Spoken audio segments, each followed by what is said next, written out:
बच्चे डिसिप्लिन में नहीं रहते या बात नहीं सुनते या कहना नहीं मानते। इस तरह के बच्चे थोड़े ज़िद्दी किस्म के होते हैं और इस तरह के बच्चों की तरबियत या परवरिश करना पेरेंट्स के लिए थोड़ा मुश्किल और चैलेंजिंग टास्क होता है। और अगर आप अपने बच्चों को रिस्पॉन्सिबल, वेल डिसिप्लिन और वेल मैनर्ड बनाना चाहते हैं ना, और साथ आप ये भी चाहते हैं कि आपके बच्चे खुश और ज़िंदगी में कामयाब इंसान बने, तो इन सब चीज़ों को हम किस तरह मैनेज कर सकते हैं। आज के व्लॉग में मैं 8 इस तरह के तरीके आपके साथ शेयर कर रही हूँ जिनको फॉलो करके बच्चे आपकी बात भी सुनेंगे और आपका कहना भी मानेंगे।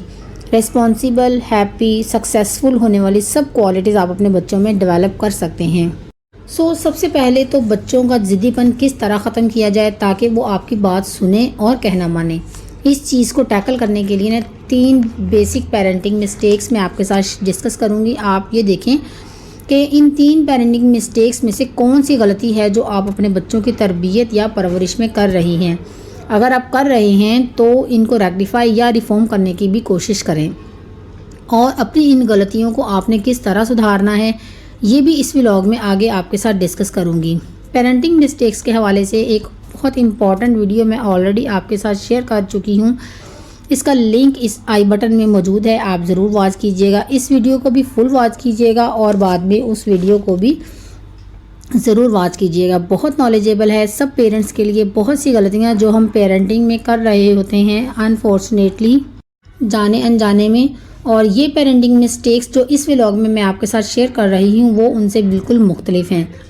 वो ऐसी कौन सी 3 गलतियां हैं जो हम पेरेंट्स अवॉइड करके अपने बच्चों को समझदार, वेल डिसिप्लिन और वेल मैनर्ड बना सकते हैं, और वो कौन सी 5 टिप्स हैं जिनको फॉलो करके हम अपने बच्चों के अंदर RHS यानी रिस्पॉन्सिबल, हैप्पी और सक्सेसफुल वाली खूबियां या प्रॉपर्टीज़ लेकर आ सकते हैं। इन सब चीज़ों को ना मैं 1 बाय 1 नंबरिंग के साथ आपके साथ शेयर करूँगी ताकि हर बात आपको बआसानी समझ आ जाए और आप अंडरस्टैंड कर सकें। So let's get started our today's vlog. अस्सलाम वालेकुम everyone, hopefully you are all fine and doing great in your life. I am also fine, अल्हम्दुलिल्लाह। सबसे पहले 3 पेरेंटिंग मिस्टेक्स मैं आपके साथ शेयर कर रही हूँ जो जाने अनजाने में अननोइंगली पेरेंट्स कर रहे होते हैं। उसके बाद 5 टिप्स आपके साथ शेयर करूँगी जिससे आप अपने बच्चों को RHS वाली क्वालिटीज़ दे सकते हैं। फर्स्ट ऑफ ऑल, पहली मिस्टेक जो हम पेरेंटिंग मिस्टेक्स में कर रहे होते हैं that is suggestions with fear. Being a parent, being a mother and father, आप बच्चों से ये कहें कि बेटा ये आपके लिए सही है और ये गलत है, लेकिन ज़्यादातर पेरेंट्स क्या करते हैं, सजेशंस तो बच्चों को देते हैं लेकिन विद फियर, यानी बच्चों को डरा धमका कर अपनी बात मनवाते हैं। बच्चों को छोटी छोटी बातों पर डराते हैं, धमकाते हैं। मसलन खाना खा लो वरना ये हो जाएगा, पढ़ लो वरना ब्रश कर लो, वरना ये कर लो वरना ये हो जाएगा। इस तरह की चीज़ें ना अक्सर बच्चों के साथ हम कर रहे होते हैं, बल्कि ज़्यादातर पेरेंट्स करते हैं। ये नहीं करोगे तो वैसा हो जाएगा, ऐसा हो जाएगा। जितनी दफ़ा आप बच्चों को डराते हैं ना, आपने सुना ही होगा कि इतना भी मत डराओ कि डर का डर ख़त्म हो जाए। जब भी आप बच्चों को डराते हैं ना या नेगेटिव सजेशंस देते हैं तो बच्चा आहिस्ता आहिस्ता आपकी ऑटोमेटिकली बात को ना मानना ही छोड़ देता है और आपको रेस्पेक्ट देना भी छोड़ देता है। इनफैक्ट बच्चा आपकी बात को ध्यान से सुनना ही छोड़ देता है क्योंकि इसे पता होता है कि ये एक नेगेटिव सजेशन है और आपका काम ही है डराना, धमकाना, हर वक्त इस तरह की नेगेटिव बातें करना। इसलिए बच्चों पर ना असर रह ही नहीं जाता इन चीज़ों का। और इसके बाद फिर जब आप उनकी लाइफ से रिलेटेड कोई डिसिप्लिन या उनकी लाइफ से रिलेटेड कोई अच्छा सजेशंस भी देते हैं ना, तो बच्चा इसे फॉलो ही नहीं करता। ये एक गलती है जो आपने अवॉइड करनी है। और अगर आप आपके बच्चे छोटे हैं ना, लाइक 1, 2, 3 साल के हैं, और आप इन्हें डराते हैं, धमकाते हैं कि खाना खा लो वरना पुलिस आ जाएगी, सो जाओ वरना भूत आ जाएगा, और इन चीज़ों से ना आपका बच्चा डर और खौफ में भी मुब्तला हो सकता है। Now coming to the next mistake which is very important, it's multi-directional parenting। अक्सर ऐसा होता है कि माँ की सोच बच्चे के लिए कुछ और होती है और बाप की सोच कुछ और होती है। दोनों अपने बच्चे को ना अपनी अपनी ख्वाहिश के मुताबिक परवरिश कर रहे होते हैं। बच्चों की परवरिश और फ्यूचर के हिसाब से दोनों की अप्रोच और थिंकिंग डिफरेंट होती है या बिल्कुल अपोजिट होती है। समटाइम्स फादर कुछ इस तरह के होते हैं जो बहुत लीनियंट होते हैं। इन्हें लगता है कि अगर मुझे बचपन में आइसक्रीम खाने को नहीं मिलती थी ना तो मैं अपने बच्चे को सारे शौक़ ज़रूर पूरे करूँगा। या जो चीज़ें मुझे ख्वाहिश करने पर नहीं मिली थी वो मैं अपने बच्चे को ज़रूर प्रोवाइड करूँगा। जो फैसिलिटीज़ या लग्जरीज़ मुझे नहीं मिली वो मैं अपने बच्चे को ज़रूर दूँगा एंड ऑल दैट। इसके अलावा जो इसके वाइस वर्सा, अगर माँ जो होती है ना वो ऐसा चाहती है कि मैं अपने बच्चे को वेल डिसिप्लिन और वेल मैनर्ड बनाऊँ। अगर मैं इसकी सारी ख्वाहिशें और सारी नीड्स पूरी करती जाऊंगी ना तो बच्चा कहीं बिगड़ ना जाए। तो इस तरह माँ अपने बच्चे को डिसिप्लिन या तहज़ीब कह लें इस तरह का बिहेव करती है और बाप एक अलग तरीके से बिहेव करता है। तो बच्चा ना दोहरी शख्सियत में आ जाता है, उसे पता ही नहीं चलता कि कौन सा काम करना है और कौन सा नहीं। और साथ साथ उसे ये भी पता चल जाता है कि माँ से कौन सा काम निकलवाना है और बाप से कौन सा काम आसानी से निकलवा सकता हूँ। और फिर होता क्या है कि वो घर के अंदर ही ना पॉलिटिक्स करना शुरू कर देता है।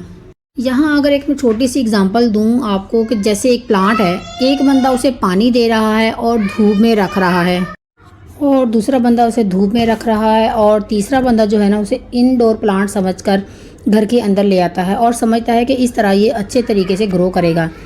तो यहाँ तीनों बंदे ना एक ही प्लांट को अलग अलग तरीक़ों से ट्रीट कर रहे हैं। तो आप जानते हैं कि प्लांट ग्रो करेगा या नहीं, ऑफ कोर्स प्लांट ख़राब होगा। इस तरह आपका बच्चा भी ना प्लांट की तरह ही है। जब दोनों माँ और बाप बच्चे को दो अलग अलग तरीक़ों से ट्रीट कर रहे होते हैं ना तो बच्चे को समझ ही नहीं आएगा कि वो उसने क्या करना है और क्या नहीं करना। सो इस तरह बच्चे बिगड़ जाते हैं और दोनों की बात ही नहीं सुनते, डिसिप्लिन में भी नहीं आते और मैनर्स भी इनको नहीं आते। So moving to the third mistake, that is always yes parents. काफ़ी सारे पेरेंट्स को ये लगता है कि जो मुझे बचपन में नहीं मिला था ना वो सारी सहूलतें हम अपने बच्चे को देंगे, हमारे पास हैं सहूलतें तो हम क्यों ना दें। आप माने या ना माने, ये सारी चीज़ें बिना मेहनत के या बिना किसी स्ट्रगल के जब बच्चे को देते हैं ना तो बच्चे के अंदर इस चीज़ की वैल्यू ख़त्म हो जाती है और साथ साथ देने वाले की वैल्यू भी कम हो जाती है। बच्चे को ना ग्रेजुअली ये लगने लगता है कि ये सारी चीज़ें मेरा राइट हैं, ये मुझे मिल जाना मेरा हक़ था और इनका फ़र्ज़ था कि ये चीज़ें लेकर देना, मुझे डिफरेंट किस्म की नई नई सहूलतें मुहैया करना मेरे वालिदैन का फ़र्ज़ है। और जब हर वक्त आप कोई ना कोई उसकी अच्छी बुरी ख्वाहिशात पूरी कर रहे होते हैं ना, जो चीज़ उन्होंने कहा आपने लाकर दे दी, अगर आप इस तरह का बिहेव रखते हैं ना तो बच्चा और ज़्यादा डिमांडिंग होता जाता है और अल्टीमेटली वो अनडिसिप्लिन और इल मैनर्ड होता जाता है। देखने और सुनने में तो ये चीज़ें ना बड़ी फैसिनेटिंग लग रही होती हैं कि मेरा बच्चा या बच्ची जो चीज़ मांगता है, जिस चीज़ पे हाथ रखता है मैं उसे लेकर देता हूँ या मैं उसे लेकर देती हूँ। लेकिन प्रैक्टिकली या फंक्शनली अगर आप ये नोटिस करें ना तो ये आपके बच्चे के लिए बेहतर नहीं है। सो ऑलवेज़ यस पेरेंट्स बनने को भी अवॉइड करें, क्योंकि आज तो आपकी उसकी छोटी छोटी हर ख्वाहिशात को पूरा करते जा रहे हैं। जैसे जैसे बच्चा बड़ा होता जाएगा उसकी ख्वाहिशात भी बड़ी होती जाएंगी, मोबाइल मांगेगा, गाड़ी मांगेगा और फिर ब्रांडेड हर चीज़ मांगेगा कि ये ब्रांड की गाड़ी होनी चाहिए, इस ब्रांड का मोबाइल होना चाहिए, जो आपकी फिर पहुंच से भी शायद दूर होंगी वो चीज़ें, तो फिर आपके लिए ही प्रॉब्लम्स क्रिएट करेंगी। सो इन सब मिस्टेक्स को कैसे रिफॉर्म या रेक्टिफाई कर सकते हैं हम, अब मैं आपको ऐसी 5 ऐसी स्ट्रैटेजीज़ बताऊंगी कि जिनको फॉलो करके आप अपने बच्चे को हैप्पी, सक्सेसफुल और रिस्पॉन्सिबल बना सकते हैं। So here are 5 solutions, that is number 1, acknowledge the power of team work पर यकीन रखें। पहले का वक्त और था जब बाप ध्यान नहीं भी देते थे ना तो काम चलता था, लेकिन आजकल माँ बाप दोनों को ही टीम वर्क पर यकीन रखते हुए ना मिलकर काम करना होगा। दोनों को मिलकर बच्चों पर तवज्जो देनी होगी। लाइक अगर सिर्फ माँ ही बच्चे को पढ़ा रही है ना तो it's not better for your children. अगर बाप भी कभी कभार बच्चे को पढ़ाए ना, यानी कि जैसे संडे को या अगर कभी कभार टाइम हो तो वो भी बच्चों को तवज्जो दे, तो it becomes a team work. और इस तरह बच्चों का ना इंटरेस्ट भी डेवलप होता है पढ़ाई में। और बच्चों को डरा धमका कर नहीं पढ़ाना चाहिए, फोर्सफुली कभी ना पढ़ाएं। अपनी ख्वाहिशात के लिए बच्चों को इतना ज़्यादा बर्डनाइज मत किया करें। और अगर इन केस माँ बच्चे को पढ़ाते हुए टोक रही है, डांट रही है या कभी कभार मार भी देती हैं माएँ, तो इस सूरत में ना बाप को ये चाहिए कि वो चुप रहे, बच्चों की साइड ना ले। अलग से बाद में सेपरेटली वो बच्चों की माँ से कह सकते हैं कि वो पढ़ाने के दौरान बच्चों को मारे ना या डांटे ना, प्यार से पढ़ाया करें। पढ़ाई के दौरान एक दूसरे से अगर आप डिसएग्री करते हैं ना या तो फिर आप या डिसरेस्पेक्ट करते हैं तो बच्चे बहुत ज़्यादा नोटिस करते हैं इस चीज़ को, और फिर बच्चे वही ना बात करते हैं, वैसा ही परफॉर्म करने लगते हैं। ये वही पेरेंटिंग मिस्टेक 2 वाली बात आ जाती है कि जैसे मल्टी डायरेक्शन बच्चों को मिल रही होती है। बच्चों को एक डांट रहा है तो दूसरा कहता है कि ना डांटा जाए, तो फिर बच्चे को ना पता नहीं चलता कि मुझे क्या करना है और क्या नहीं। और जब पेरेंट्स का वैसे भी कोई भी कॉन्फ्लिक्ट होना बच्चे की पढ़ाई को डिस्टर्ब करता है। आप पहले मियाँ बीवी हैं और बाद में माँ बाप हैं। ऑफ कोर्स अगर आप अच्छे मियाँ बीवी हैं तो अल्टीमेटली आप अच्छे माँ बाप भी बन जाएंगे। So it's a kind of team work, and team work is definitely very important for your child good parenting. So moving to the next point, that is positive suggestion.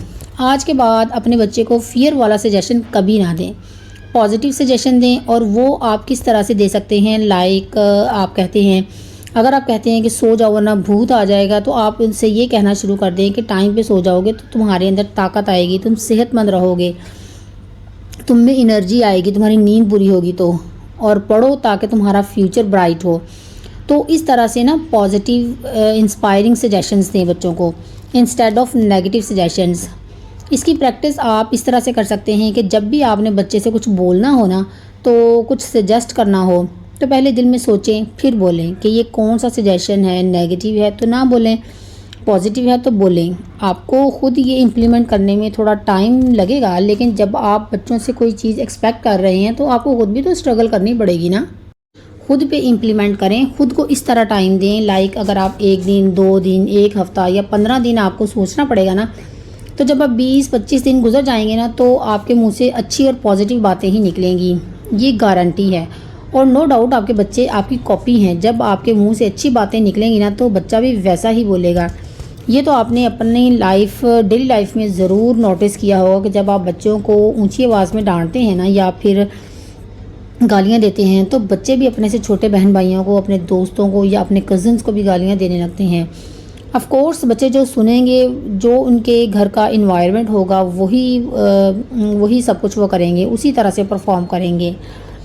So moving to the next point, that is moral stories. बच्चों के अंदर ना brain development या brain connection moral stories के ज़रिए बहुत जल्दी develop होते हैं।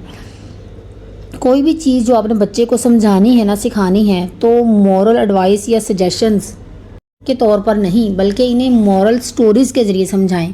आपको याद होगा कि बचपन में जो सबक आमोज़ कहानियाँ हमने सुनी हुई थी ना, हम पढ़ते थे, लाइक लकड़हारा और सब्र शुक्र वाली या बर्दाश्त की, जो भी अभी तक हमारे माइंड पर ना असर रखती हैं, हमें याद हैं और हमें उनके मॉरल लेसन्स भी याद हैं कि किस तरह से, और हम उनको इम्प्लीमेंट भी करते हैं अब तक अपनी लाइफ में। तो बच्चे ना स्टोरीज़ से बहुत ज़्यादा सीखते हैं, चाहे वो इंग्लिश में हो या उर्दू में। यहाँ मैं एक बात कोट करूँगी आइंस्टाइन की, कि किसी ने ना आइंस्टाइन से पूछा कि आप इतने जीनियस हैं, कोई तरीक़ाकार बताएं कि बच्चों को कैसे जीनियस बनाएं। तो आइंस्टाइन ने कहा कि बच्चों को कहानियाँ सुनाएं। तो ये वाली बात ना लोगों को इतनी इम्पॉर्टेंट नहीं लगी, या उनकी समझ में नहीं आई कि सिर्फ स्टोरीज से हम बच्चों को कैसे जीनियस बना सकते हैं। तो उन्होंने फिर पूछा कि और ज़्यादा जीनियस बनाने के लिए कोई अच्छा सा तरीका या फार्मूला बताएं। तो उन्होंने फिर कहा कि बच्चों को और ज़्यादा कहानियाँ सुनाएं, पढ़ाएं। सो अगर बच्चों को कोई भी बात समझानी हो, डांट डपट से नहीं, ये मार कर नहीं, बल्कि मॉरल स्टोरीज सुनाएं। बहुत सारी बच्चों की स्टोरीज बुक्स होती हैं जो बच्चों के माइंड पे असर करती हैं और पॉजिटिव इम्पैक्ट लेकर आती हैं। आप ना बच्चों की बुक्स पर इन्वेस्ट करें। बच्चों को जब भी बाजार जाती हैं, कोई टॉयज़ वगैरह जब लेती हैं ना, बजाय इसके कि आप टॉयज़ इतने महंगे महंगे इतनी ज़्यादा टॉयज़ लेकर दें, साथ उनको बुक्स भी लेकर दें। छोटी छोटी इतनी खूबसूरत सी प्रिंटिंग वाली बच्चों की स्टोरी बुक्स होती हैं, वो उनको ज़रूर लेकर दें और उनको रीडिंग की ज़रूर आदत डालें। So moving to the next point, that is smile and hug. कई दफ़ा ना बच्चे बहुत ज़्यादा रिलक्टेंट होते हैं, एग्रेसिव हो रहे होते हैं, गसीले होते हैं। तो इस वक्त बच्चों पे रोब डालने की बजाय ना उन्हें हग करें, उन्हें एक अच्छी सी स्माइल दें। क्योंकि कई दफ़ा ऐसा होता है कि बच्चों से ज़्यादा ना हम इन्हें गुस्सा दिखा रहे होते हैं कि अच्छा तुम मुझे अकड़ दिखा रहे हो, बताती हूँ तुम्हें। तो फिर बच्चा ना और ज़्यादा गसीला हो जाता है। तो ऐसे टाइम पे जब बच्चा अग्रेसिव हो या ज़िद कर रहा है ना, तो आप इस चीज़ की गारंटी रखें कि जब आपने बच्चे को स्माइल दी ना, या आप हग करेंगी, तो बच्चे का गुस्सा कम हो जाएगा। और आप वैसे भी जानते हैं कि आजकल के बच्चे ना प्यार से मानते हैं, डांट से नहीं मानते। So moving to the next point, that is accept and enjoy their childhood. देखिए हम सब पेरेंट्स ना अपना बचपन भूल जाते हैं और अल्लाह ताला ने हमें हमारा बचपन याद दिलाने के लिए हमें बच्चों से नवाजा होता है, हमारे घर में बच्चे भेजे होते हैं। सो बच्चा बड़ा भी हो ही जाएगा इंशाल्लाह ताला आहिस्ता आहिस्ता, लेकिन फ़िलहाल बच्चा ही रहने दें उसे, एक दुखी इंसान की तरह उसे हमेशा सुधारने में ना लगे रहें। आप उनके प्यारे से बचपन को ना इंजॉय करें। उनको सुधारने से बेहतर है कि आप उनके साथ रिलेशनशिप अच्छा करें, उनके साथ गेम्स खेलें, डिफरेंट एक्टिविटीज़ करें। कभी कभार जब आपको लगे ना कि आज मैं रिलैक्स हूँ, थोड़ा टाइम है मेरे पास, तो वो टाइम बच्चों के साथ स्पेंड करें।